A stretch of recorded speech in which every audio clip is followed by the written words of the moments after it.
I feel like today's vlog is somewhat of what does life look like when you have such exciting things ahead.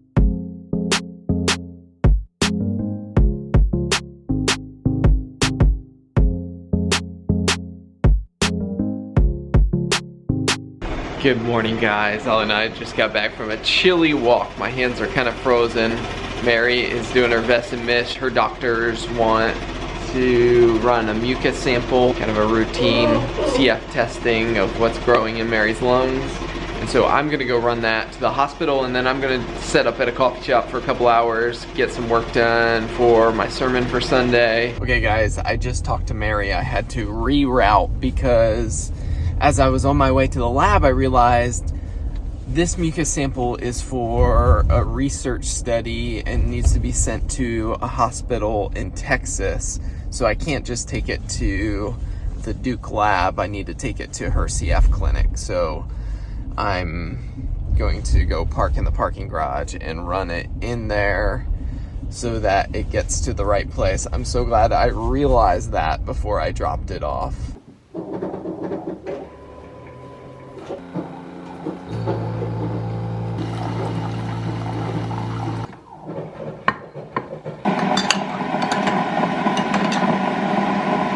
I've been trying to learn how to drink coffee without any sweetener in it.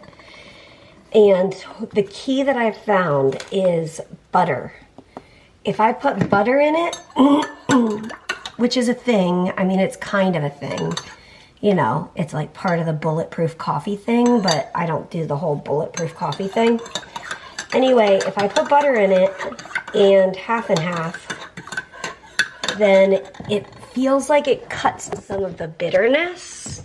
Oh, wow, you're zoomed up. So that's been my coffee routine lately. Butter and half.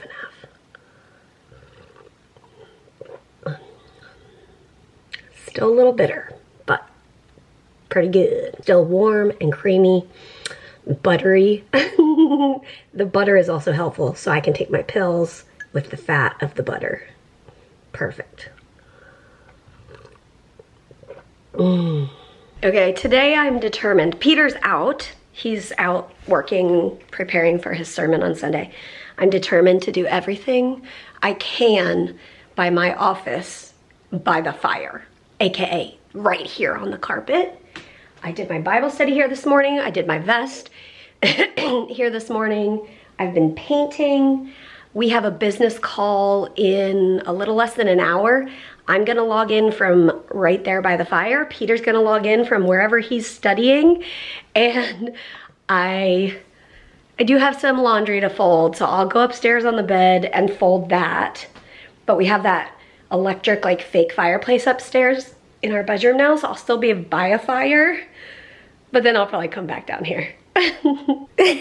What's that big smile on your face?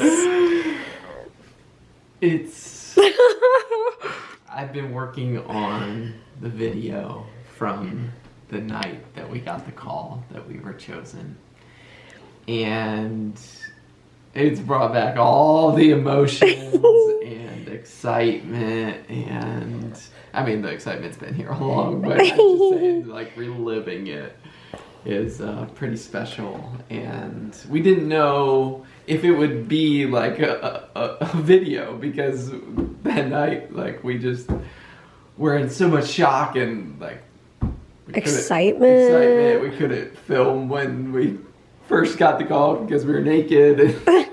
You have not seen the video yet. You need to go watch it so you know what he's talking about. But also, we're so excited that this little piece, that actually big piece that's been in the background the last couple of weeks, you guys can now share. Yeah. And as we thought about how do we make a video to share the biggest news that we've ever received, we really were like very unsure how to make this video. Yeah, and so we were unsure about the timing of when do we share this news, and like there's obviously like a lot of moving parts in the whole adoption process, and our journey is sharing with you guys like these moments. And so we did it. So we figured out we still need to film one more clip because the clips he used are from that night or the next day or something. And so now we're gonna film like a little opening clip. So again, if you haven't seen the video we're talking about, go watch our video. He'll link it right there. We don't fit through the door. This is going well. We're trying to film a like cinematic clip of us walking into the nursery together, but we don't fit through the door. Let's try one more time fitting through the door. Okay, we don't have to hold hands. I'll just like. Here. How about you put your hand on mine as we open it? Oh, like when we cut the wedding cake. Wait, what? Okay. This is gonna be hilarious to watch back. Okay. Shake on it. I don't think it's even in focus. I feel like today's vlog is somewhat of what does life look like when you have such exciting things ahead? Well, it looks like we made lunch and normal stuff. We do have some things that we are working on to get ready for baby, but we are having some lunch. Yeah, what do you have to say? I'm gonna show them what we put up in the nursery.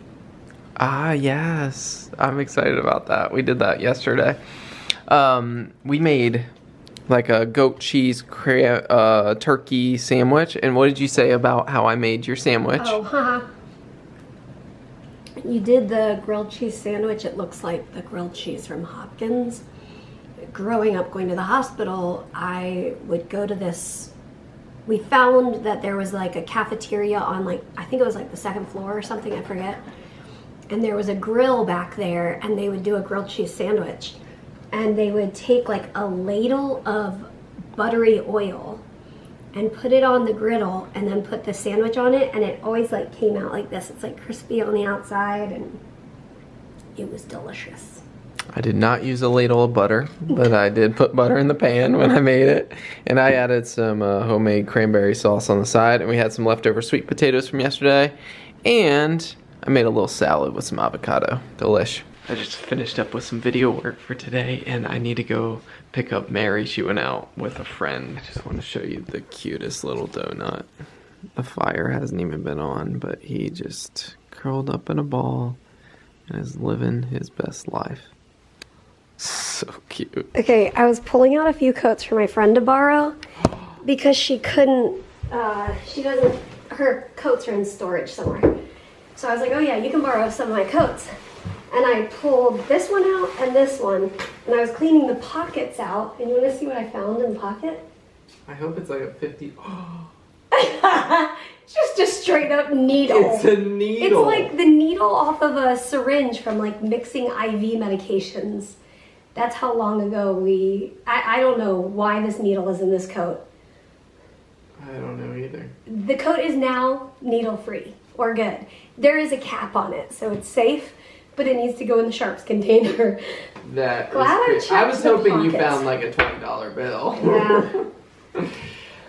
I was hoping so too. I really do like this coat. It's actually Peter's, but I've worn it.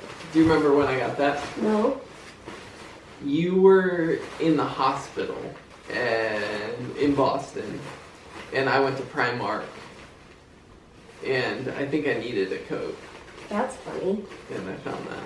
I'm going to a friend's outdoor birthday party, and I am going to be prepared. I've got my hat that I'm pretty sure Peter gave this to me the first Christmas that we were dating. So 2005. I guess I've had it for quite a while. So I'm gonna wear my hat, I've got gloves, I'm gonna wear a few different coats, stack them up, and I'm gonna be warm. Got my furry boots on, got my fleece lined jeans on, I'm ready. I think we are officially in the season where I wear my coat in the house. I think what happens is I come in from outside and I was cold, so I don't take off my coat right away. And then I just feel nice and cozy in my coat. And so I end up wearing my coat in the house. And in winters past, you guys have relentlessly noted that I am a coat wearer in the house. Anyways, I'm proud of it. And hi, Harry, did you just wake up? I just picked Mary up from her little outdoor get-together she went to tonight. And I'm gonna have a little bowl of cereal. I'm having cereal, that's for me, bud. All right, you guys ready to see the addition to the baby room? Well, let me see if I can turn, oh. Okay, there we go. Well, one, we hung this mobile from the ceiling fan. I'm not sure it's gonna stay there because I keep walking into it, but it does look pretty cool there. But Mary had the idea to, well, let me move. She was packing up some clothes today in these bins. I'm gonna move this so I can open this. She got this little door cabinet thing for keys when we were, I think when we were like first married, so like 10 years ago. And wow, it's almost 11 years. Crazy. And well, I remember at our first apartment, this was hanging on the wall and we put the keys in it. But she wanted to put it down here by the floor so that it would be something our child could explore as they grow up. And it's, I don't know, it's pretty fun. We use like, we have these these have come really in handy. Command damage-free hanging, and you put it on the corners, and we've hung a lot of our pictures and things with it. Anyways, that's our recent addition. In addition to, I know we showed you this before, this wooden llama. It's kind of cool that they match. It is just unreal to come in here to the baby room, and it's no longer this imaginary place where there's the hope of a child, but knowing that we've been chosen for a child who is going to be here probably before the end of the year. And it's just crazy and exciting, and we just, like, Mary and I throughout the day over the past week or so, we have just looked at each other and we just smile, and then we're just like overwhelmed with this gratitude. Yeah, we're really, really excited and grateful to welcome a child into this room, and we are excited when that sign is a reality. I was at the outdoor party. Yeah. It was awesome. I realized when I lost my voice, I was like, listen to your body, Mary. If you lose your voice, which is really unfortunate timing now that I think about it. We have a speaking engagement tomorrow online. Hopefully my voice will be back. I think it will. You should rest it. But I started getting a headache, and I was like, oh, I think I need to go home. So I texted Peter, and he came and got me. But I took my headache meds. I'm really excited for these lights to go out. Yeah. All right. But, yeah. I'm going to turn out the lights, and we're going to say, as always, we'll see you tomorrow. And good night to the Ollie boy.